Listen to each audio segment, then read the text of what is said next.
तेलंगाना के वज़ीर आला रेवंत रेड्डी ने राजभवन पहुंचकर रियासत के गवर्नर सीपी राधाकृष्णन से मुलाकात की। मीडिया रिपोर्ट्स के मुताबिक इस मुलाकात के दौरान जुलाई के तीसरे हफ्ते में काबीना की तोसी, ज़ेर तवाबिल MLCs की तकर्री, असेंबली मीटिंग व दीगर अहम उमूर पर तबादला ख्याल किया गया।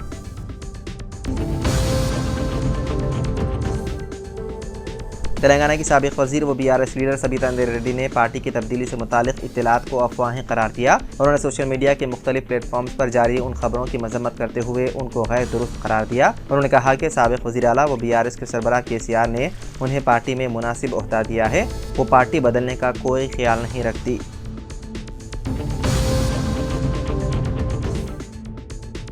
महीने के पहले दिन महंगाई के महाज से राहत देने वाली खुशखबरी मिली है। 19 किलो कमर्शियल गैस सिलेंडर सस्ता हो गया। Public sector oil and gas marketing कंपनियों ने इसकी कीमत में 31 रुपये तक की कमी कर दी है। नई कीमतों का इतलाक आज से हो गया है। इंडियन ऑयल की वेबसाइट के मुताबिक दारुल हुकूमत दिल्ली में 19 किलोग्राम के कमर्शियल गैस सिलेंडर की कीमत 30 रुपये कम होकर 1646 रुपये हो गई है, जो पहले 1676 रुपये में दस्तयाब थी। ये मुसलसल चौथा महीना है जब ऑयल इंडियन गैस मार्केटिंग कंपनियों ने 19 किलो कमर्शियल गैस सिलेंडर की कीमत में कमी की है। ताहम 14.2 किलो घरेलू LPG सिलेंडर की कीमत में कोई तब्दीली नहीं की गई।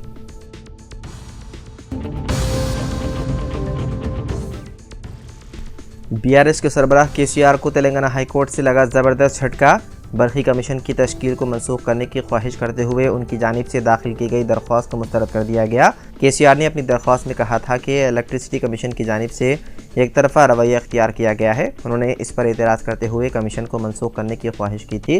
दूसरी जानिब बरखी कमीशन की कानूनी पैरवी करने वाले एडवोकेट जनरल ने अदालत को बताया कि कवायद के मुताबिक ही ये कमीशन कायम किया गया है और KCR की जानिब से दाखिल की गई दरख्वास्त नामुनासिब है। हाई कोर्ट ने एडवोकेट जनरल की समाअत से इत्तिफाक करते हुए वादे किया कि इलेक्ट्रिसिटी कमीशन की तहकीकात को जारी रखा जाए।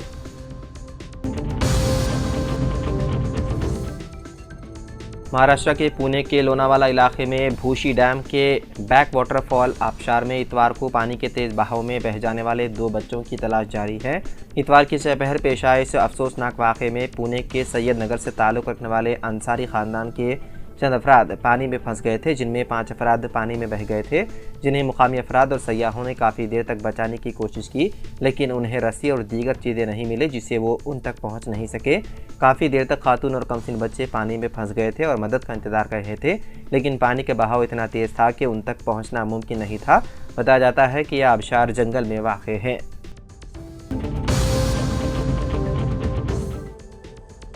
भारतीय किसान यूनियन के कौमी तर्जुमान राकेश टिकैत ने एक बार फिर BJP पर सख्त हमला किया।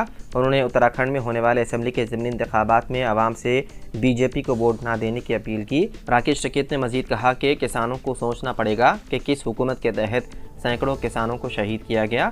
किसानों को ऐसी पार्टियों से दूर रहना चाहिए और अपने दरमियान आने वाले उम्मीदवारों से ये सवाल ज़रूर पूछना चाहिए कि किसान उन्हें वोट क्यों दे।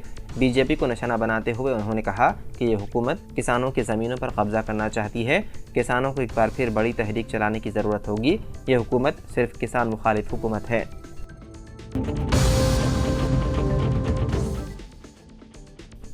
तेलंगाना के नागर कर्नूल ज़िले में एक कदीम मकान के मुनहदिम हो जाने से एक ही ख़ानदान के 4 अफराद की हो गई मौत। मरने वालों में मां और 3 छोटे बच्चे शामिल हैं। यह अफसोसनाक वाक़या नागर कर्नूल मंडल के वनापटला में पेश आया। तफसीलात के मुताबिक इतवार की रात ज़िले में शदीद बारिश हुई, जिसकी वजह से वनापटला गाँव के भास्कर का कदीम मकान मुनहदिम हो गया, जिसके नतीजे में खातून समेत 3 बच्चों की मौत हो गई, जबकि खातून का शोहर भास्कर शदीद ज़ख्मी हो गया। मुकामी लोगों ने भास्कर को सरकारी अस्पताल मुंतकिल कर दिया।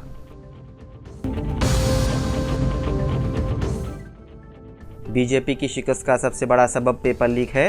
कनौज के साबिक रुकन पार्लियामेंट ने उठाए अपनी ही हुकूमत पर सवाल। उत्तर प्रदेश में लोकसभा इंतखाबात में BJP की शिकस्त बहस का मौजू बनी हुई है। ऐसे में कनौज के साबिक रुकन पार्लियामेंट सुब्रत पाठक ने एक नया दावा करके BJP हुकूमत पर ही सवाल खड़े कर दिए। उन्होंने अपने सोशल मीडिया पर एक पोस्ट करते हुए कहा कि लोकसभा इंतखाबात साल 2024 में उत्तर प्रदेश में BJP की शिकस्त की बहुत सी वजूहात हैं, लेकिन उनमें से एक अहम वजह पेपर लीक भी है। साबिक रुकन पार्लियामेंट ने अपने पोस्ट में लिखा कि उत्तर प्रदेश की पुलिस भर्ती में पेपर लीक होना कोई नई बात नहीं है। आहिस्ता आहिस्ता मुल्क भर के मुख्तलिफ रियासतों के मुख्तलिफ इम्तिहानात में पेपर लीक होना हमारी ज़िंदगी का हिस्सा बन गया है, लेकिन मुझे खुशी है कि इस बार नीट इम्तिहान में पेपर लीक होने का मामला मुल्क गिर सतह का मसला बन गया है। मोदी हुकूमत ने पार्लियामेंट में पेपर लीक होने पर सख्त कानून बनाया था और नीट इम्तिहान में पेपर लीक होने की CBI जांच के बाद मुल्क भर में अब भी कई अहम गिरफ्तारियों का सिलसिला जारी है।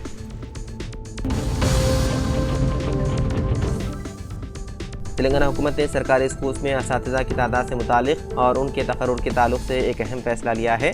BRS हुकूमत ने साल 2015 और साल 2021 में 2 अहकाम जारी किए थे। उन अहकाम के मुताबिक ऐसे स्कूल्स में जहां 0 ता 19 तलबा ज़ेर तालीम हैं उनके लिए 1 टीचर, 20 ता 60 तलबा वाले स्कूल्स के लिए 2 टीचर और 61 ता 90 तलबा वाले स्कूल्स के लिए 3 टीचर्स के तकर्रुर का फैसला किया गया था। रियासत में इक़्तिदार की तब्दीली के बाद वज़ीर आला रेवंत रेड्डी ने मियार तालीम को बेहतर बनाने के लिए हर स्कूल में तलबा की तादाद के पेश नज़र टीचर को तकर्रुर करने का फैसला किया है। रियासती हुकूमत के फैसले के मुताबिक ऐसे स्कूल्स जहां 1 ता 10 तलबा ज़ेर तालीम हैं उनके लिए 1 टीचर, 11 ता 40 तलबा वाले स्कूल्स के लिए 2 टीचर्स और 41 ता 60 तलबा वाले स्कूल्स के लिए 3 टीचर होंगे। उन स्कूल्स में जहां तलबा की तादाद 61 से ज़्यादा है वहां तमाम मंजूरशुदा टीचर्स की जायदादों पर तकर्रुरात के लिए वेब ऑप्शंस रखे गए हैं। जिन स्कूल्स में तलबा की तादाद 0 है वहां टीचर का एक भी पोस्ट मख्तस नहीं किया गया।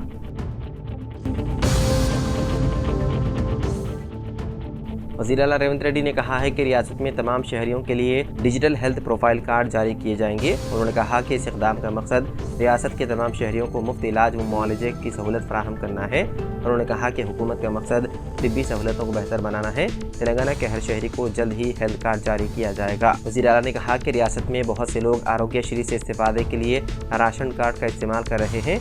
मेरी हुकूमत इस तरीक़ेकार को ख़त्म करना चाहती है, उसे आरोग्यश्री से डीलिंग करना चाहते हैं। रेवंत रेड्डी ने कहा कि हेल्थ कार्ड में ब्लड ग्रुप से लेकर मेडिकल प्रोफाइल की तकमील के लिए मुकम्मल तिब्बी डेटा दर्ज होगा। उन्होंने कहा कि हुकूमत शमशाबाद में 1000 एकड़ पर मेडिकल टूरिज़्म हब बनाने का मंसूबा बना रही है, जहां जामे तौर पर तिब्बी खिदमात फराहम की जाएंगी।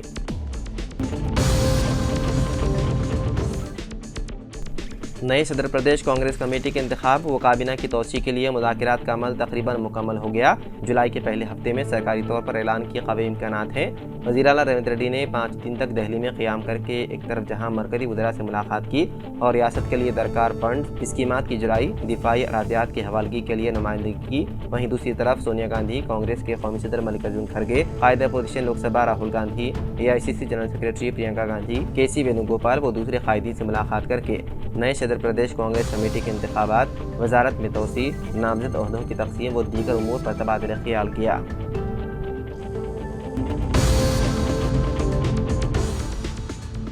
आंध्र प्रदेश के वज़ीर आला एन चंद्रबाबू नायडू ने नरेंद्र मोदी को कॉफ़ी पीने की दी दावत। वज़ीर आला आंध्र प्रदेश एन चंद्रबाबू नायडू ने वज़ीर आज़म नरेंद्र मोदी को आंध्र प्रदेश के तफरीही मकाम आराकू वैली में चाय पर मदऊ किया। वज़ीर आज़म मोदी ने सोशल मीडिया प्लेटफॉर्म एक्स पर साल 2016 की एक तस्वीर शेयर की, जिसमें उस वक्त के वज़ीर आला चंद्रबाबू नायडू के साथ वो विशाखापट्टनम की आराकू वैली में कॉफ़ी का मज़ा ले रहे हैं। नरेंद्र मोदी ने लिखा कि आराकू में कॉफ़ी का मज़ा लेने की याद आज भी ताज़ा है। उन्होंने तस्वीर शेयर की जिसमें चंद्रबाबू नायडू और उस वक्त के गवर्नर ESL नरसिम्हन देखे जा सकते हैं।